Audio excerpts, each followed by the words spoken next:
Bueno, familia, tengan una buena tarde. Para nosotros es una bendición acompañar en el estudio de hoy. El Salmo es el número 12. Mi esposa, mi princesa, decidió titularlo La Liebre y la Tortuga. En el transcurso del Salmo, pues verán la razón. Y bueno, vamos a iniciar. Vamos a iniciar primero con la lectura del mismo y luego el verso a verso. Mi princesa. Dice, al músico principal sobre Seminit, Salmo de David. Salva, oh Señor, porque se acabaron los piadosos, porque han desaparecido los fieles de entre los hijos de los hombres. Habla mentira cada uno con su prójimo. Hablan con labios lisonjeros y con doblez de corazón. El Señor destruirá todos los labios lisonjeros y la lengua que habla jactanciosamente. A los que han dicho, por nuestra lengua prevaleceremos, nuestros labios son nuestros. ¿Quién es Señor de nosotros? Por la opresión de los pobres, por el gemido de los menesterosos. Ahora me levantaré, dice el Señor. Pondré en salvo al que por ello suspira. Las palabras del Eterno son palabras limpias, como plata refinada en horno de tierra purificada 7 veces. Tú, Adonai, los guardarás de esta generación, los preservarás para siempre. Cercando andan los malos, cuando la vileza es exaltada entre los hijos de los hombres.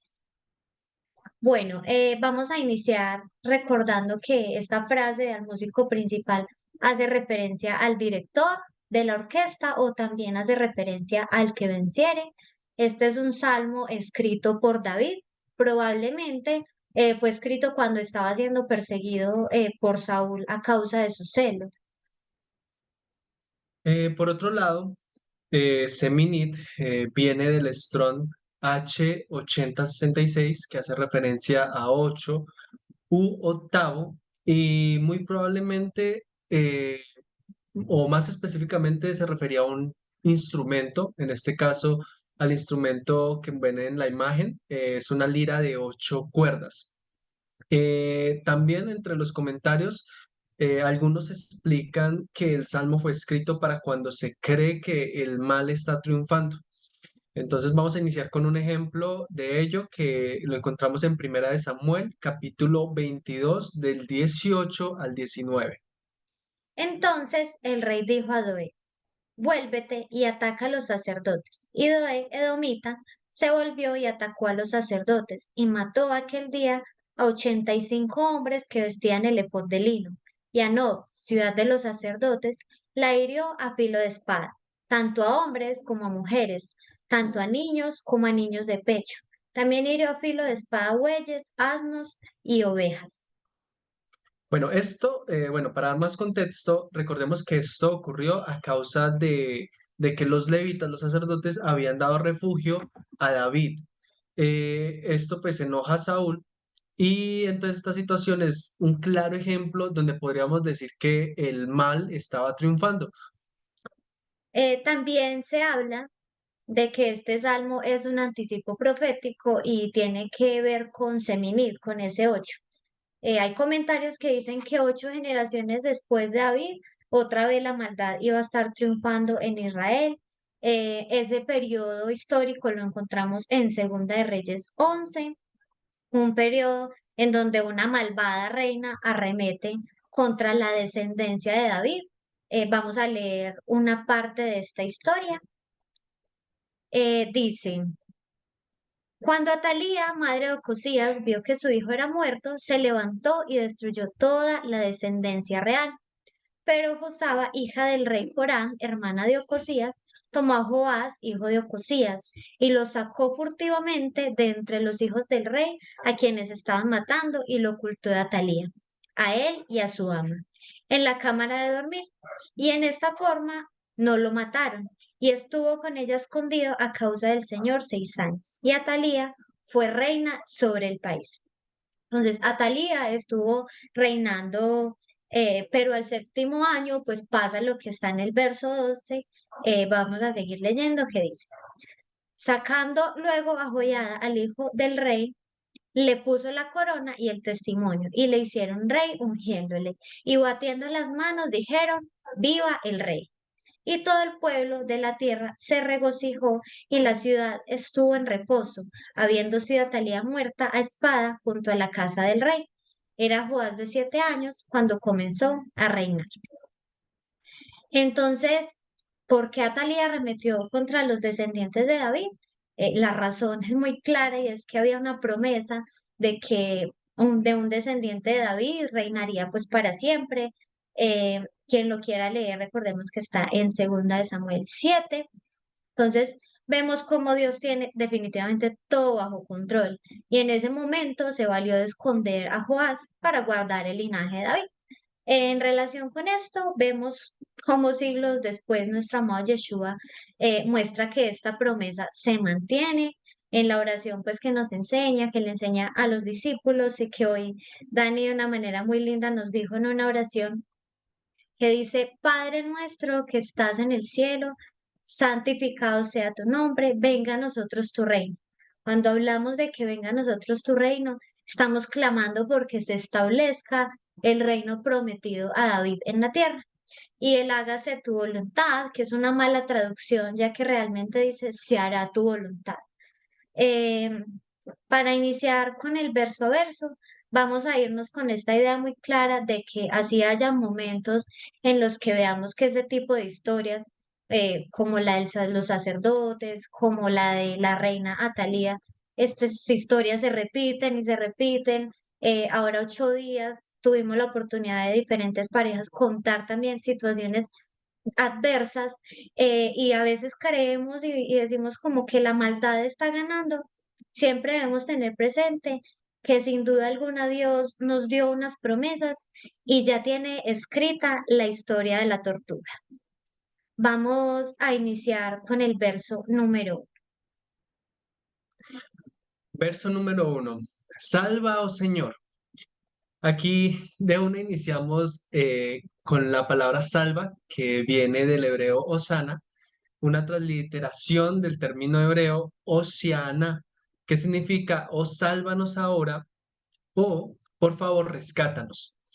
Esta misma expresión, si se les hace familiar, es porque la decían las multitudes cuando Yeshua estaba bajando del Monte de los Olivos. Lo podemos leer en Mateo 21 del 7 al 9. Princesa.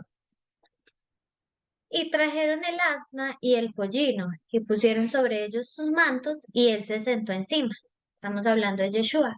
Y la multitud, que era muy numerosa, tendía sus mantos en el camino, y otros cortaban ramas de los árboles y las tendían en el camino, y la gente que iba delante y la que iba detrás aclamaba diciendo, Hosana al Hijo de David, bendito el que viene en el nombre del Señor, Hosana en las alturas. Bueno, entonces tenemos una multitud que estaba clamando por salvación. Para dar contexto, le decían, salva, Señor, sálvanos, hijos de David, porque estaban pidiendo, mejor dicho, ¿por qué estaban pidiendo salvación? Pedían salvación porque estaban bajo un yugo, en este caso era el yugo del Imperio Romano, y veían en Yeshua ese libertador que los iba a sacar de esa opresión. Pero Imaginemos la reacción de todas estas personas que clamaban por salvación y que a la hora de preguntarles quién es este, que respondían, este es Jesús, el profeta de Nazaret de Galilea, cuando lo ven de esta manera. muchos, diría yo, muchos de los piadosos, los fieles que estaban pues alrededor, literalmente se tuvieron que haber esfumado, tuvieron que haber desaparecido y pues quién no, a fin de cuentas, el que los iba a salvar, el que nos iba a salvar, muerto ya estaba pues a manos de los romanos. Así también, en contraste, vemos la situación de David, que se refugiaba con los sacerdotes levitas y que luego a causa de eso, pues Saúl manda a manos de Doeg a matar pues a los levitas. Una vez más, vemos dos contrastes, dos ejemplos distintos, donde la esperanza y la salvación está prácticamente muerta por la maldad. Aparentemente, pues el mal estaba triunfando. Entonces, aquí ya digamos que queda más que claro porque estaba clamando David, salva, Señor. Continuando con el versículo, dice, Porque se acabaron los piadosos, porque han desaparecido los fieles de entre los hijos de los hombres. Y aquí la palabra fieles viene del emunín, que tiene relación con emuna y que sabemos significa fidelidad. Ahora, esa fidelidad es la misma que normalmente se traduce como fe, y esta relación es importante hacerla porque, como sabemos, hoy se enseña que la fe es algo aparte o contrario a la obediencia de la Torá, que es solo creer y ya. Entonces, vemos, digamos que esto no es, por ejemplo, lo que realmente enseñaba Pablo, que es uno de los tergiversados, y Pablo decía lo siguiente en Romanos 10, versículo 17. Así que la fe es por el oír y el oír por la palabra de Dios. Si miramos, pues la palabra de Dios para Pablo, ¿qué era? La En su Torá. contexto, en su momento, gracias, mi amor, era, por ejemplo, la Torá, los escritos y los profetas. Era lo que en ese momento estaba escrito para Pablo. En lo que inclusive Santiago profundiza y dice lo siguiente en Santiago capítulo 2 del 17 al 22. Así también la fe, si no tiene obras, es muerta en sí misma. Pero alguno dirá, tú tienes fe y yo tengo obras. Muéstrame tu fe sin tus obras y yo te mostraré mi fe por mis obras. Tú crees que Dios es uno, bien haces. También los demonios creen y tiemblan. Mas, ¿quieres saber, hombre vano, que la fe sin obras es muerta? ¿No fue justificado por las obras Abraham nuestro padre cuando ofreció a su hijo Isaac sobre el altar? ¿No ves que la fe actuó juntamente con sus obras y que la fe se perfeccionó por las obras? Yo no sé ustedes, pero cuando estábamos haciendo el estudio en estas preguntas, en este cuestionamiento de Santiago, a mí esa pregunta puntual de Santiago me hace pensar de una vez en obediencia. Incluso lo relacioné con Yeshua porque él fue perfecto en su obediencia con el Padre. Entonces, no podemos caer en el engaño de que la fe es otra cosa fuera de la obediencia a la Torah, porque estaríamos hablando de una fe muerta. Lo que ratifica también David, al que llamamos el dulce cantor de Israel, o también el hombre conforme al corazón de Dios, cuando exalta la palabra del Padre en muchos de los salmos, él lo hace constantemente. Y el ejemplo perfecto, el más claro, es, por ejemplo, el Salmo 119. Nos lo hemos estado aprendiendo gracias a Desafiantes Records, y de hecho quiero aprovechar eso para que reflexionemos con una canción de Desafiantes Records eh, sobre precisamente ese Salmo de 119, para que veamos qué pensaba David de la ley de Moisés, de la instrucción de Moisés, de la Torá.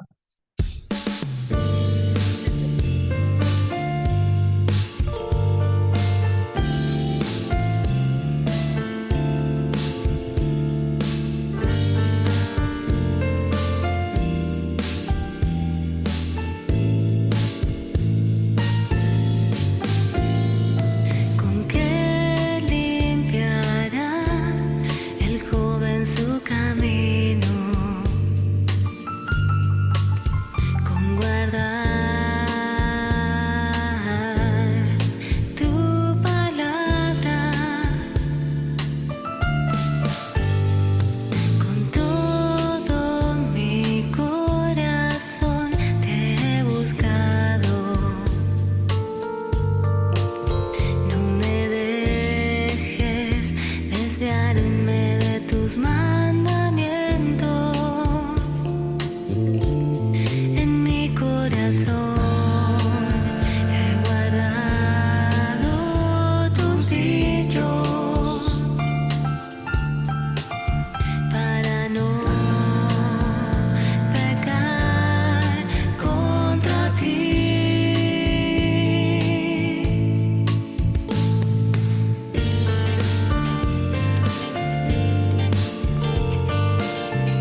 Bueno, entonces, ¿qué creen que pensaba David al respecto? Yo creo que es muy Amaba la claro, ley y la palabra del Señor. así es, el punto de, yo creo que es muy claro la postura, el pensamiento de David con respecto eh, a la instrucción que tenemos en la Torá dada por Moisés. Entonces, bueno, continuamos. Eh, Así que como conclusión de este versículo, pues ya teniendo todo, digamos que este recorrido que llevamos hasta acá, podemos decir, o mejor dicho, parafrasear a David que clama lo siguiente: Señor, salva, porque se acabaron los que buscan obedecerte, los emunín, los fieles, quienes guardan la verdad, y la verdad es tu Torah. Continuamos entonces con el versículo 2. Bueno, eh, acá vemos lo contrario a lo que explicaba mi esposo de los emunim, de esos fieles, ya que el verso nos dice, habla mentira cada uno con su prójimo, hablan con labios lisonjeros y con doblez de corazón. Eh, Esa palabra lisonjeros hace referencia a palabras suaves, a palabras blandas, o mejor dicho, pues a palabras acopladas a lo que la gente quiere escuchar. Y esto, como todo lo que tiene que ver con los planes del Señor, ya estaba escrito y profetizado, y lo vemos en 2 de Timoteo 4:3, que dice: llegará el tiempo en que la gente no escuchará más la sólida y sana enseñanza. Seguirán sus propios deseos y buscarán maestros que les digan lo que sus oídos se mueren por oír. Y acá quise traer unos ejemplos de frases y enseñanzas características de estos labios lisonjeros. Eres salvo por gracia. Los apóstoles guardaban el domingo. Jesús vino a abolir la ley, ya puedes comer cualquier animal, murciélago y, y ahí está la pandemia. Las festividades las celebran son los judíos, también se basan y enfocan sus estudios solo pues en el mal llamado Nuevo Testamento. Entonces, como vimos, esto y mucho más ya estaba profetizado. Y Daniel también cuenta acerca del propósito de estos labios lisonjeros en el capítulo 11, que dice: capturará con adulaciones a quienes desobedecen el pacto. Sin embargo, el pueblo que conoce a su Dios se mantendrá fuerte y lo resistirá. Entonces vemos cómo con adulaciones, con doblez de corazón, pues porque ya sabemos qué dicen y muchos no hacen, están engañando a muchas personas con doctrinas y palabras de hombres. Vamos a continuar con el verso número 3 y 4. Versículo número 3. El Señor destruirá todos los labios lisonjeros y la lengua que habla jactanciosamente. Este versículo profetiza la destrucción de los que se andan con palabras aduladoras, ya lo hemos visto, y también de la lengua que habla jactanciosamente. Pero entonces, en este caso, jactancioso viene del Strong 14:19 y es la palabra gadol, de la cual, pues, investigando para el contexto de este versículo en particular, hace referencia a más grande, a insolente o soberbio, por lo que se refiere a la lengua que habla poniéndose por encima de lo que Dios dice. También podemos relacionar o podemos ver una relación con la profecía de Daniel en el capítulo 7, en la que habla de un cuerno pequeño que posa sobre la cuarta bestia, el cual hablará grandes cosas y pensaría en cambiar, o mejor dicho, se pondría a la tarea de cambiar los tiempos y la ley. De allí la relación con la lengua jactanciosa. También podemos hacer una relación o digamos que otra descripción en este versículo con la bestia del Apocalipsis, donde hay una bestia cuya apariencia es de cordero, pero sus palabras son de dragón. Y si recordamos, el dragón, o sea, la serpiente antigua, es el padre de mentira. O sea que él habla es por lo suyo, lo que está en contra de la verdad. ¿Y cuál es la verdad? La Torá. O sea que esta bestia habla en contra de la Torá. Ahora, versículo 4. A los que han dicho por nuestra lengua prevaleceremos. Esto se refiere a personas que se constituyen a sí mismas como dioses. De hecho, hoy en día es muy común escuchar cosas como, bueno, no, mientras no le haga daño a nadie. O también, no, mientras sea feliz. Pero ¿qué dijo Yeshua, por ejemplo? Él dijo de sí mismo, yo soy el camino, la verdad y la vida. También dijo, como vemos en Juan 15, del 4 al 5, mi princesa. Permaneced en mí y yo en vosotros. Como el pámpano no puede llevar fruto por sí mismo, si no permanece en la vid. Así tampoco vosotros si no permanecéis en mí. Yo soy la vid, vosotros los pámpanos. El que permanece en mí y yo en él, éste lleva mucho fruto, porque separados de mí nada podéis hacer. Entonces, ¿será posible practicar la verdad fuera de la fuente de la verdad? Yo estoy seguro que no. Eh, Continúas. Bueno, ya hemos venido hablando acerca de los que hablan lisonjas, de los que hablan mentira, de los que hablan jactanciosamente. Pero, ¿cuál es la motivación de todas estas personas que los escuchan? Es ahí donde debemos tener un amor y comprensión genuina por nuestros hermanos, porque muchos de ellos lo hacen es porque tienen un hambre verdadera por la palabra del Padre. Y esto está escrito en Amós 8:11. Dice, he aquí, vienen días, dice el Señor, en los cuales enviaré hambre a la tierra, no hambre de pan ni sed de agua, sino de oír la palabra del Eterno. Es ahí en donde el Padre en su infinita misericordia va a nuestro rescate.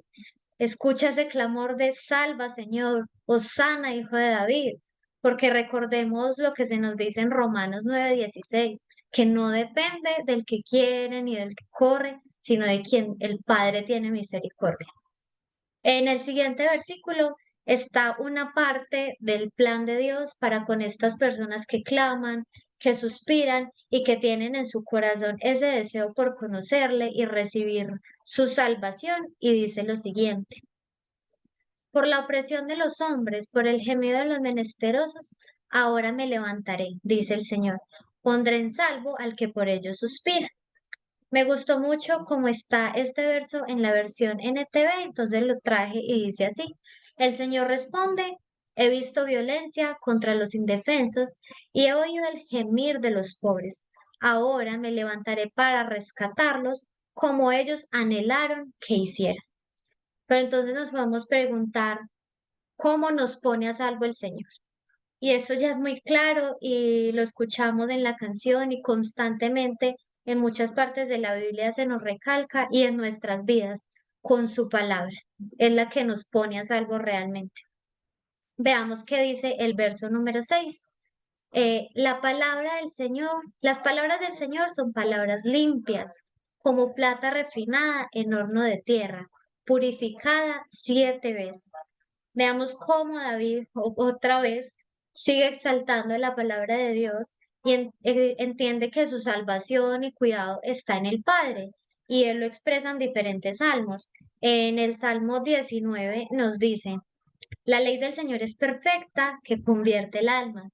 El testimonio del Señor es fiel, que hace sabio al sencillo. Los mandamientos del Señor son rectos, que alegran el corazón. El precepto del Señor es puro, que alumbra los ojos.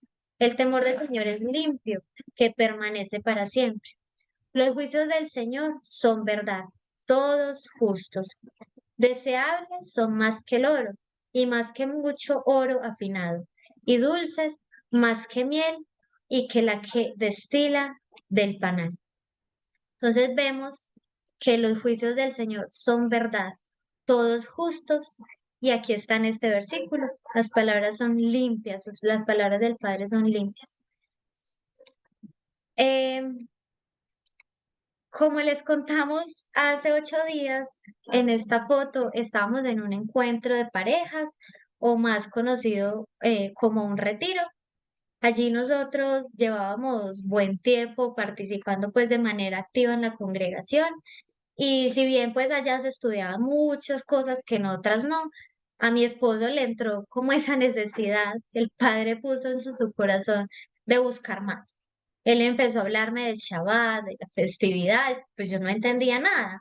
Sin embargo, pues por las enseñanzas que me daban en ese momento, pues yo en mi entendimiento creía que eso era para judíos, que mi esposo se estaba judaizando, pero como lo llamo yo, diosidencialmente entré a la tienda de este lugar y una de las primeras cosas que me llamó la atención fue este libro. Ahí vi como esa posibilidad de conocer un poco más de esto que mi esposo me venía hablando. Y bueno, yo sé que a muchos nos ha pasado que lo que vamos conociendo acerca del Padre se lo queremos contar a todo el mundo. Y en este caso, yo muy feliz, muy orgullosa, puse una foto de este libro en mis estados. Y llegó un personaje aquí presente con un amor genuino por sus hermanos, a querer mostrarnos que, como nos dice este versículo, la palabra de Dios es limpia y purificada 7 veces, y que por tanto, para conocerle, debo ir a la fuente y no a palabras de hombres, sin antes filtrarlo por la instrucción. Y esta fue la manera en la que Papá Dios nos empezó a mostrar su verdad. Continuamos con el verso 7, que dice: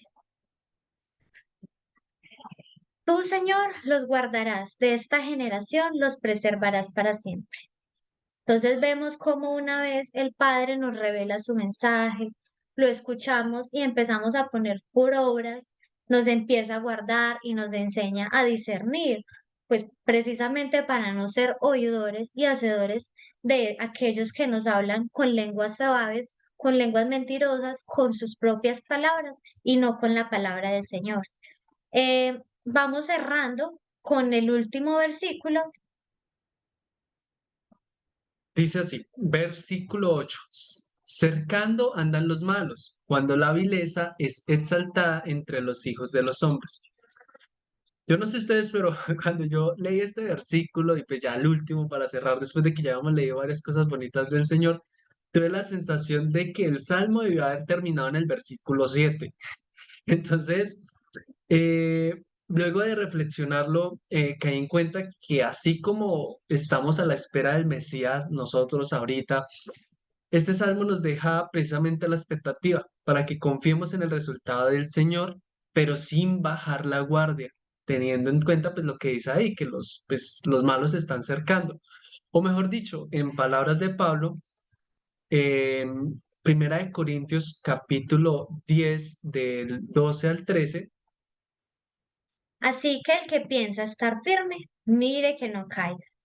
No os ha sobrevenido ninguna tentación que no sea humana, pero fiel es Dios, que no os dejará ser tentados más de lo que podéis resistir, sino que dará también juntamente con la tentación la salida para que podáis soportar.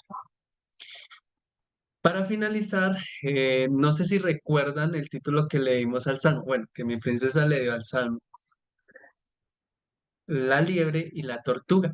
Ahora, pues mi esposa les va a leer la fábula, yo sé que muchos la conocerán, los que no, pues bueno, es agradable, y pues de aquí les va a dar la conclusión. Bueno, dice así.